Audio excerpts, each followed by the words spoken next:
அவ்வளோ ரிசர்ச் பண்ணி உங்களை பற்றி எழுதியிருக்காங்க. நீங்கள் வரல மேடம், உண்மையிலே உங்கள் 2 சாங்கும் போட்டாங்க. எல்லாரும் பார்த்து அசந்துட்டோம். இந்த படத்துலேருந்து இந்த 2 பாடல் காட்சி பார்த்து எல்லாரும் வந்து இந்த படத்தை கண்டிப்பாக திரையரங்கில் பார்க்கணும்னு டிசைட் பண்ணியாச்சு. அவ்வளோ யூத்ஃபுல்லாக அவ்வளோ அருமையாக நீங்கள் டான்ஸ் பண்ணி கலக்கியிருந்தீங்க. அந்த மாதிரி ஒரு கலெக்ஷன் டான்ஸு ஆட்டமாக தேரோட்டமாக முன்னாடி அந்த சாங்கும் சரி.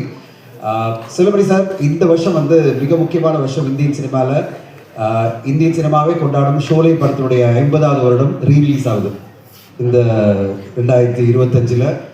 தமிழ் சினிமாவுடைய ஷோலேவா எல்லோரும் கொண்டாடுற இந்த கேப்டன் பிரபாகரன் படம் வந்து இப்போ திருப்பி இங்கே ரிலீஸ் ஆகிறது வந்து மிக சிறப்பாக நான் பார்க்குறேன்.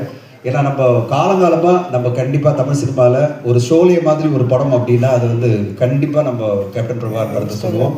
அவ்வளோ பிரம்மாண்டமான படைப்பு. அந்த ட்ரெய்லரை பார்க்கும்போதே தெரியுது எவ்வளோ உழைப்புன்னு. இந்த படத்தை நான் ஒரு 10 தடவை பார்த்துருப்பேன். ஒவ்வொரு டைமும் பார்க்கும்போதும் பிரமிப்பு தான் வரும். இப்படிப்பட்ட